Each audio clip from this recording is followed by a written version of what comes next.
Daredevil's psychology heats up big time in Season 1, Episode 5, and Daredevil shows off his powers. Early in this episode, Matt hears Claire's bones shifting and is able to diagnose her injuries even though he can't even see. That's when she says, I know that you're blind, but you see so much.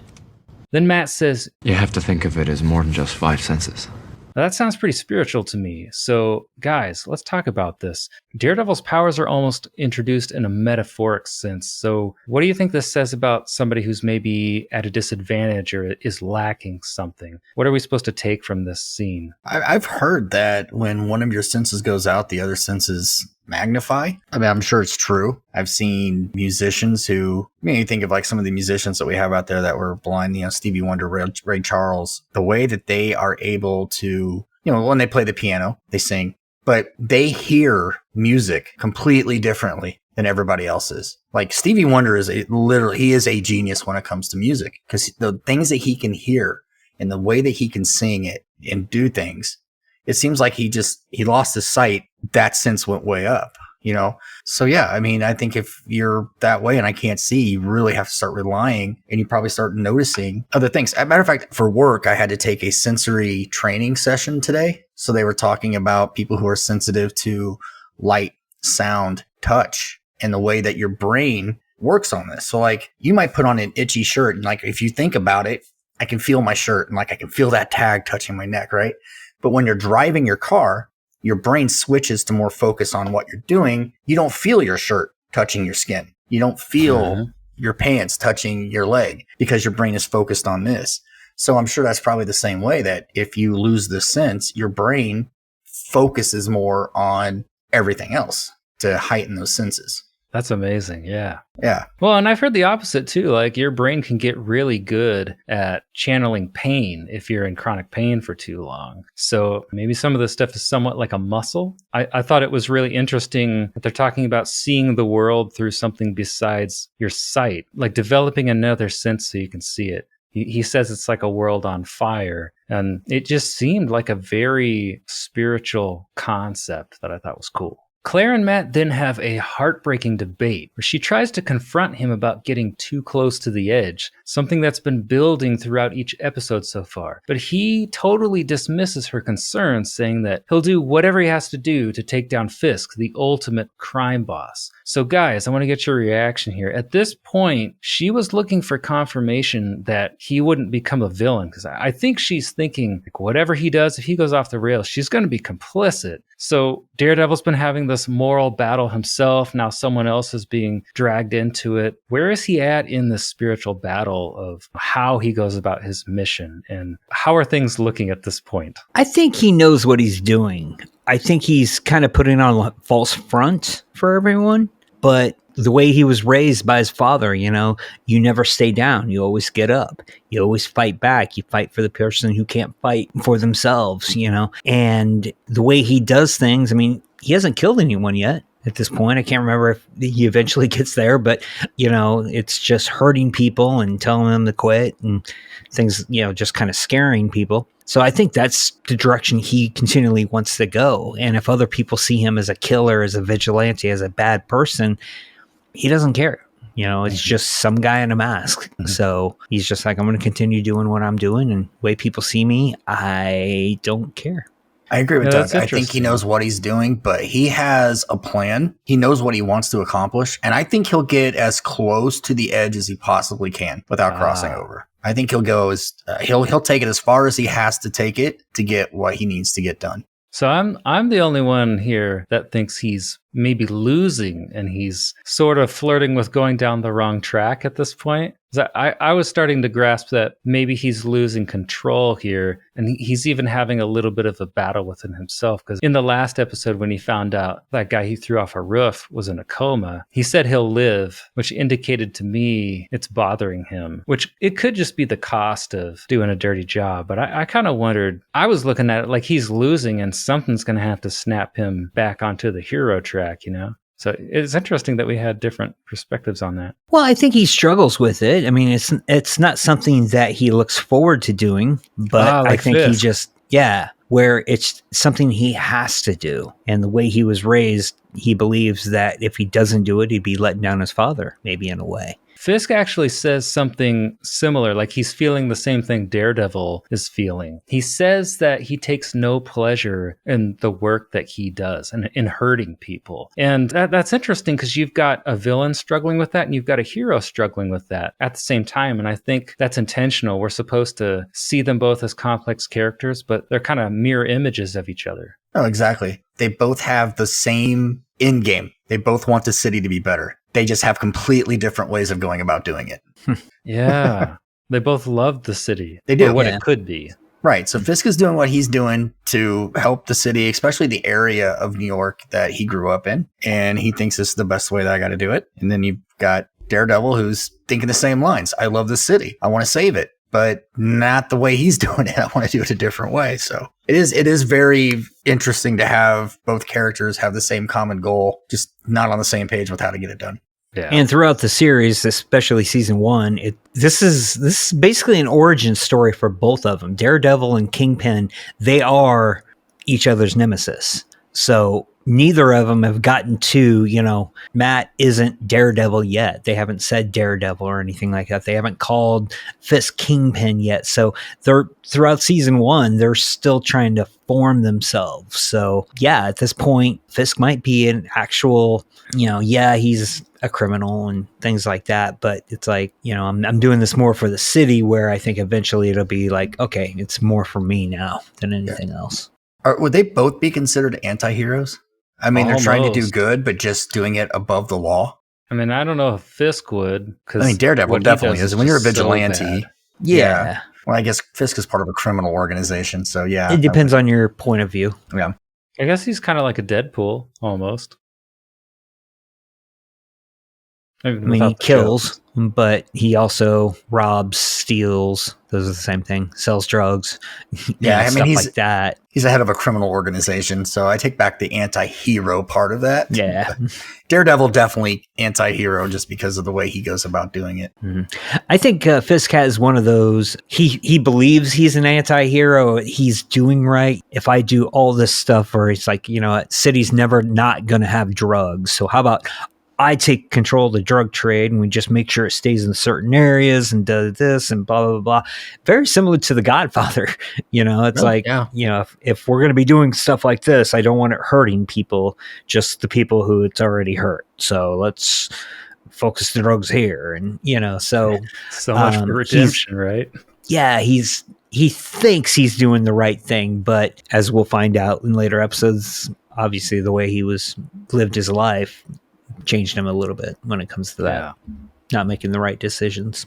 Later, Fisk has a makeup date with Vanessa, and he says he wants to make something beautiful out of the city's ugliness. But she is insulted that he won't tell her what he really does. So he does, and he says he takes no pleasure in hurting people, but it's necessary to usher in the change on the scale that the city needs. The city, to him, needs to die to become what it could be. He tells her that by his side is the safest place that she could ever be. And then he proceeds to show her 4 Russian drug trade headquarters that he blows up. She seems a little troubled by this, but also surprisingly okay. So, guys, why do you think that she is okay with this, or is she? Well, I think that, she's okay with it because he just got rid of a big drug cartel in the city. That's a good thing, right? Theoretically. That possibly. And I think there's a part of her is kind of charmed by him anyway. He's a powerful guy. He's got money. I think that's where I was going to go with it. And I think that she's kind of willing to overlook certain things because of the position that he has. I thought it might be honesty. Like, she values transparency and those other things too. Like, she does seem like a lady of class, right? High taste. So the power would appeal to her. But yeah, she seems to be so hurt in the past by being lied to that honesty is the trait above all else. So even if you're doing terrible things, it's okay if you're honest about it. Being honest about it. That was interesting. And another way you can go, she does seem like an intelligent, powerful woman. She hasn't seen his truly dark side when he cuts people's heads off with car doors. She's just kind of seen this vulnerable guy who's kind of awkward. You can take what she's doing as, well, there's this rich and powerful guy who's a little bit awkward and he's kind of into me. How about I be into him and then I'm married to the kingpin or the main guy, but I can control him. So in truth, I'll be the kingpin. So, it's another way you can kind of take it, because she did come to grips with it pretty quick. And you'll see that in the continuing episodes. So you might believe in his cause. But did he lie to her, though? Because he cited that case that we saw at the end of episode 1, I believe, where that boy was abducted. And that was under his operation. That was an effort to get Daredevil to be drawn out so they could trap him. I don't know if he knew about it, though, or not, because he may have just told his head guys, hey, take care of this problem. He didn't know that happened. So either way is an interesting dynamic, because the crime that he's citing, I got to blow all this stuff up to stop this crime, that really happened within his own organization. Yeah, but I don't think, like you said, he knew it was happening. He needed the Russians for this part of the plan. So, he just kind of threw down, do this, and it was up to them to decide how they were going to do that. So I don't think he was a part of, go kidnap a child. That'll draw him out. I think he was just like, do what you need to do. And the Russians were like, well, if we kidnap a kid, he'll show up. So you don't think that he knew, even after they got taken out there, he didn't even know? Well, I think he finds out, he realizes, and that's why he ends up ultimately getting rid of all of them here, because it's like, we got what we needed out of the Russians, and now they're kind of in the way. They're doing all these stupid things that's bringing light to them, which could bring light to me. So let's just go ahead and cut ties right now. Okay. Yeah. It was like what he said. The people who kidnapped that kid, they'll never be around to do that again. Yeah. And boom. So makes him look like, oh, what a good guy. So Daredevil tracks down Vladimir, throwing punch after punch after punch, and he seems close to beating him to death, taking his relationship frustration out on him after a disagreement with Claire. But this causes him to find himself cornered by police. Did you guys see any spiritual theme here? Anything catching up with him? So I don't know if this is fate or coincidence, but given the show's religious themes, and they'll be coming at a more frequent rate as the show goes on, I wondered if he was about to kill this guy and he was stopped just in time by the police, right? Is this supposed to represent like maybe divine intervention? I mean, I think we know Matt's got a good heart, but he was kind of losing it up to this point. And all of a sudden, it's like he's about to kill a guy and forces outside of his control stop him, like almost like a wake-up call before he goes over the edge. So I kind of wondered if this is supposed to be like God stepping in, preventing him from becoming the man he doesn't want to be. Actually, I did not pick up on that. I saw that he was about to deliver one more blow. And I don't know if he was going to kill the guy or if this was just like, I am seriously going to beat you to a pulp. But I don't know, the cops have been showing up like right at the nick of time the entire episode. Like every time he gets into a fight, the cops are there. So I don't know. I didn't see it as divine intervention, but I was looking at it as how are the cops getting here all the time? How are they showing up? Like who called the police when he started beating the crap out of these two people? But it makes a good cliffhanger.